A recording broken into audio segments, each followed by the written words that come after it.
You've been taught how to trade support and resistance the wrong way. And in this video, I'm going to show you the right way to trade it, a new way that's very simple, very easy, and it simply works. So you know that you're going to be confident in it when you go ahead and use it with your own trades. All right, so I'm going to break down, show you a few different examples, and we can just dive right into it. Now, let's go ahead and take a look at Boeing. All right.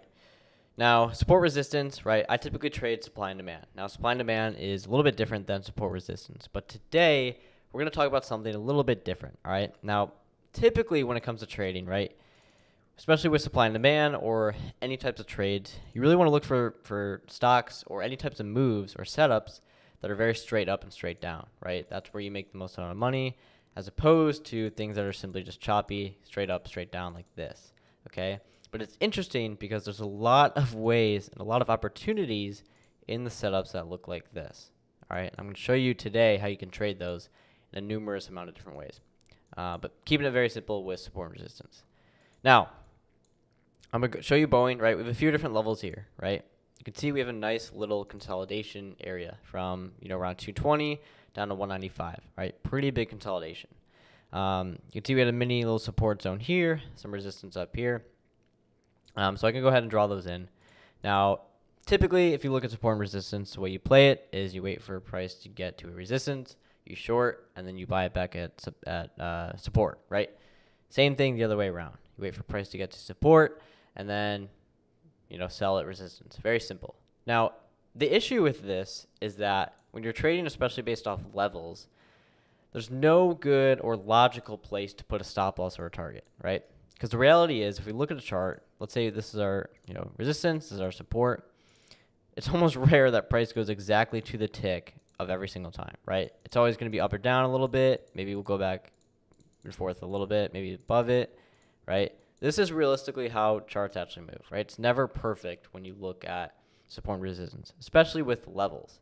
And so the thing that a lot of people get wrong is, okay, if I get in here and I put my stop right below it, I end up getting stopped out, and then it ends up going in my direction, right? It's like you never know really where, when, or where to put your stop loss, right? Do I put it all the way down here?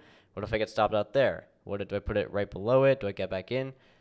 There's a million different ways you can play it. I'm about to show you exactly how I'm going to play it, or how I have been playing it. That's been working out extremely well, and it's using logical stops, all right? I'm going to explain what that means in a second, okay? So let's go ahead and dive in, show you exactly how that works. Now, before we get into this, right, I also take a look at a million other things, right? I look at things like balance theory, market structure, supply demand, and I made a bunch of free courses about those. All right, I'm going to leave that in the link in the description. It's inside a Discord, completely free. If you want to check that out after the video, go ahead and do that. But today we're about to talk about support and resistance. All right, now, let's get in the actual meat of it here. If we look at this, we have a resistance zone, we have a support zone. Okay, now I'm going to get rid of this level just for now. All right, I can even draw it in as a box, a little bit easier to see. Okay, this is our, nice little box, nice little range we got going on. So, for example, let's say price comes down to support, you get in long here, expecting to move back to 215, and ends up getting stopped out here on this gap down. And then it ends up making the move right after, right? The way that I trade, essentially the way to play this strategy, is you want to wait for the stop out first, okay? So you want to draw in your levels or areas, right, wherever they are.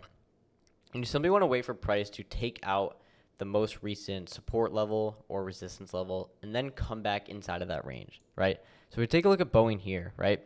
This is around our general resistance area, right? Now, if we want to draw it right from the wicks, right, we could draw it right there. We could draw it right here as well. But this is our last resistance point in terms of a wick candle, right? All the way up here. Now, instead of just getting short right when price approaches resistance up here, right, we would have got stopped out on this candle.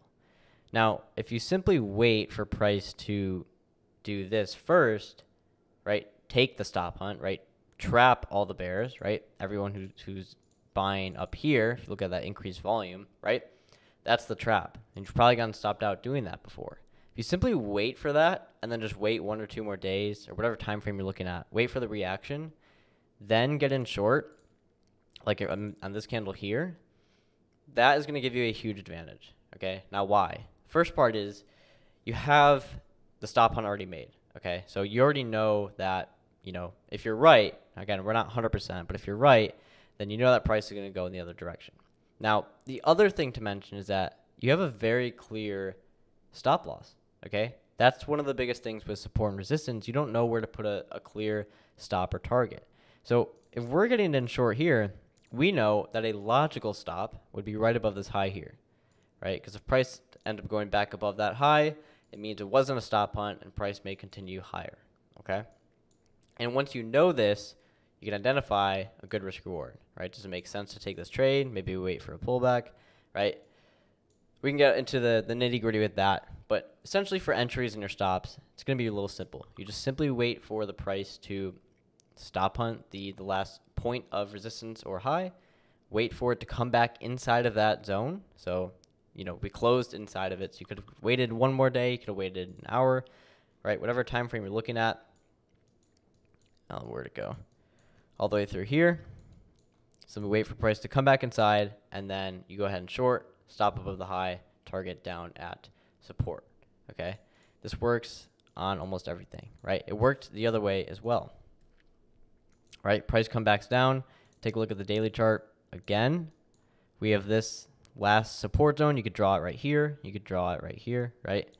All around this area, this general 203 area. Price gaps down, right? So now what do? We wait. We wait for price to come back above support, which should be on this candle here, close above it.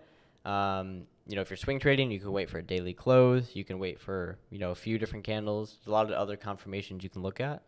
You simply do that, and then you take profit at your previous resistance zone, right? You don't always want to have your take profit right at the top, right? You want to you want to front run it a little bit. You want to put your target a little bit before it. Make sure you get a good fill.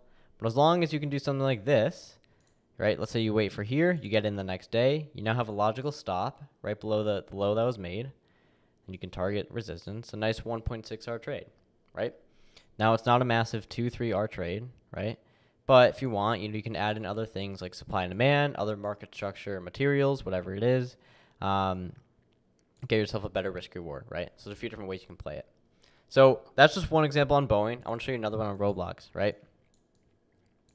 So Roblox, right? This is where it comes into adding other confirmations in your play. We have a nice little supply zone right here, okay? But again, today's topic is on support resistance. But we have that extra confirmation of supply up in this area. Now, if we zoom in on a 30-minute chart, you can see we have pretty easy to identify support resistance zone, right? Nice little balance area from this 2840 to 2930 area, okay? So we have this resistance level right here.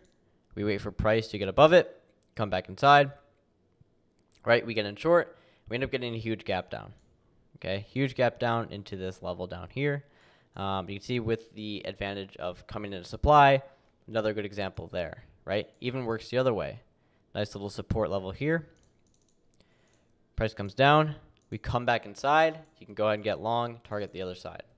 Really simple. All right, I want to show you one more example on HD, why it works so well. It works best when you pair it with another supplier demand zone or other confirmations, right? Anything like that. Like I said, I have that free Discord in the link below. I also have a free training, which you can check out exactly how I trade and the strategies I use. But if we're simply looking at this, right, take a look at HD here. We come out. This is the last resistance level. We take it out. We come back inside, right? So you get in short in this area, maybe on this pullback here. Stop above the highs, target all the way down. Where do we go? We go right down to our support level, right down to our liquidity. We come back below it, right? We come into a demand zone, okay? Come back inside, rotate all the way back up towards the end of resistance. Now, it's not perfect, okay? I'm not saying we go exactly from support, exactly to resistance. I'm not saying it works every time, right? There's going to be moments where we have, a support resistance zone like this. We end up coming back inside, and we just end up going back down, okay? And that's part of trading. Now, the key here is being able to identify if it's been a real stop hunt and if or when price has been able to actually come back inside and accept inside of that support and hold it back, okay? Now, a lot of this I can't be explained on this one video, right? It would take a lot longer to go through, but go ahead and check out those free resources in the links in the description. We'll give you a much better understanding of exactly how all of that works. But simply using support and resistance, right? No other indicators, right? You can add in supply demand if you want. You can add in volume confirmations, right? But simply just looking at price, nothing else, having a few different levels, on your charts, it's going to make trading very simple, and you're going to have a lot more confirmation in your entries and especially your stops, right? You're not just getting out at a random place. You're putting your stops in a logical place. You can put your targets in a logical place. And so now you know that if you get stopped out, it's probably because you're wrong. And for example, if you get stopped out after a move like this, it's probably going to keep going lower, right? So you're not going to be getting stopped out at the bottom anymore, like a lot of other common strategies. So wanted to go ahead and share this video with you guys. Hopefully you enjoyed. I make a ton of different YouTube videos going over different strategies, specific ways that I trade as well. And I make a bunch of free courses. You can go ahead and check that out in the description. But with that being said, guys, hope you all enjoyed. Make sure to subscribe, turn on the post notifications so you don't miss the next videos I make. I'm starting to come out with some very, very high quality, incredible videos, very valuable for you and for your trading. So make sure you turn that on. Leave a comment below if you liked, and I'll see you guys in the next video.